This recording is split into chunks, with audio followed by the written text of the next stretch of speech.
He drained our savings, cheated on me, and laughed as he bought new gadgets with my money. But what he didn't know is that I used to work in debt collection. And for just $8.50, I set a trap that would destroy everything he owned.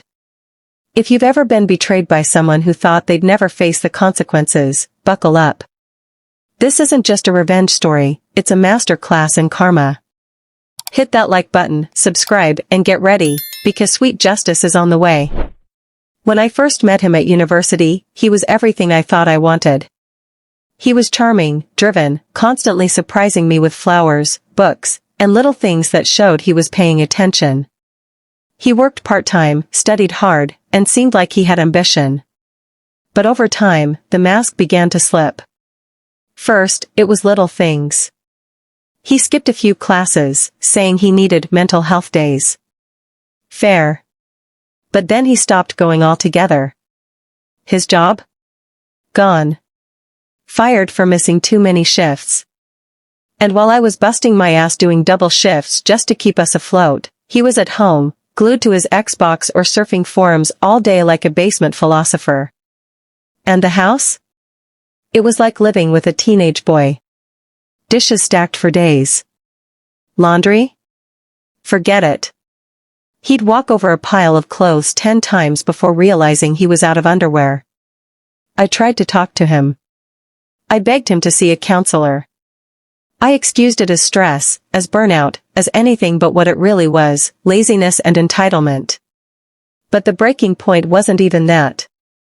It was when I found out he was cheating. He denied it at first, of course. Gaslight me. Called me paranoid. Until I found messages. Pictures. Proof.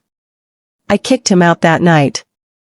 I was emotionally destroyed, humiliated, exhausted, numb. And then, the next day, I remembered the savings account. Our joint savings. Over $5,000 in that account. Money I had earned. Extra shifts. Weekend work. Exam stress. Tears. He'd maybe added a few hundred at most. My stomach dropped as I logged into the account.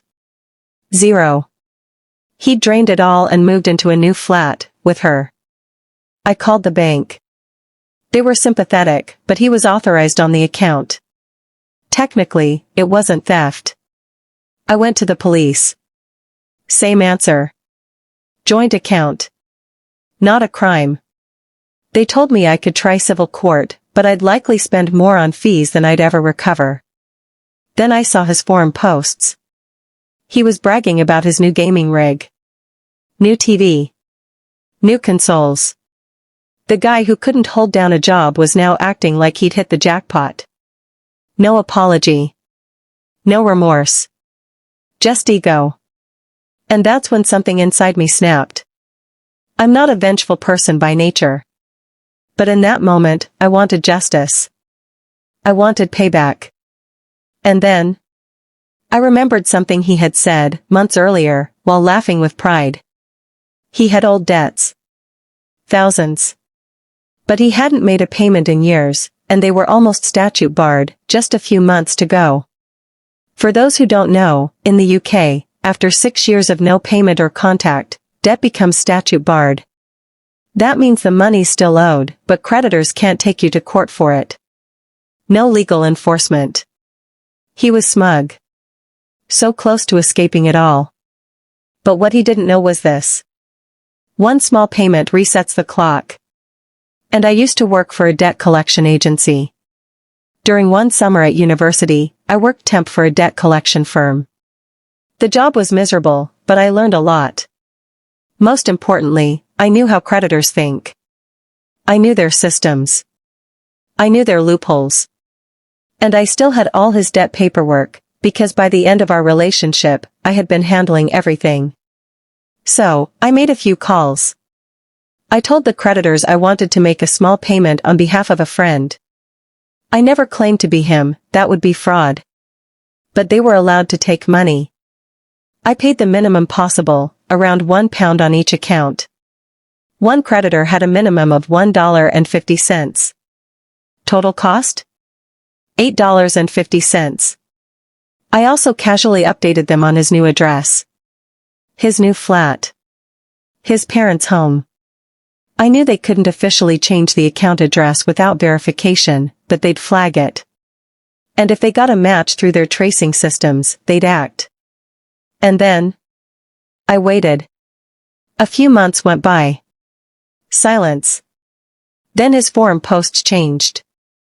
Gone were the photos of gadgets and games. Now, it was panicked questions. Can bailiffs take your stuff if it's a shared flat? What happens if you ignore a court summons? He messaged me, asking if I'd seen anything weird in the mail. I ignored him. When he realized I wasn't going to help, he started posting for advice online. One of his genius gamer buddies told him, "Don't show up to court. If you're not there, they can't do anything." Absolutely terrible advice. I knew exactly what was coming. The court date came and went. He didn't show.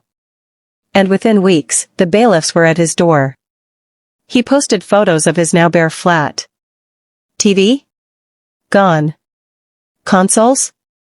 Gone. Gaming PC? Gone. Everything he had bought with my stolen $5,000, gone. And it didn't stop there. He ended up with multiple CCJs, county court judgments.